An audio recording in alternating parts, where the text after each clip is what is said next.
Welcome to this video on how to save your marriage. My name is Lee Balcom and I'm the internet's leading marriage expert. Now if you want to save your marriage, the first question you're going to have to ask is, should you even save this marriage?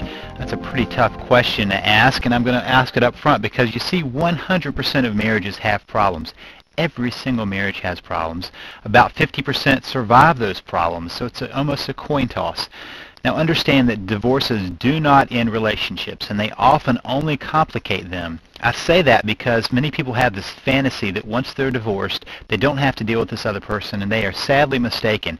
If you have kids involved, as the vast majority of divorces do in the United States, then you have to have a relationship with this other person for the rest of your life. So it does not end the relationship, it only changes it, and often in very complicated ways. Understand that divorces remove all security that children understand. It pulls the rug right out from under them, and it is not without consequences.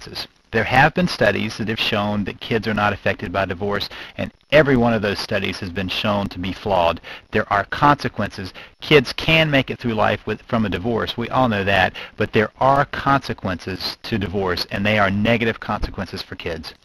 Now there is an exception that I'm going to hold up, and that is abusive marriages. I do not support saving abusive marriages. The reason I do is because abuse is dangerous and it escalates. It almost always gets worse, and it is life-threatening.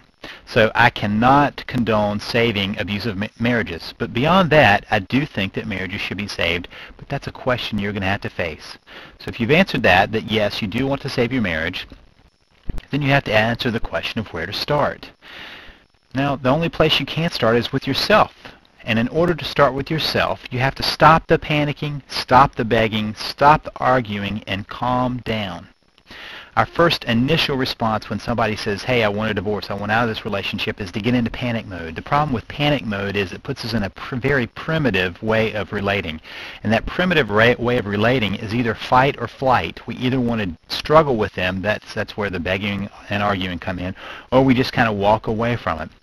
These are counterproductive to where we want to get to. So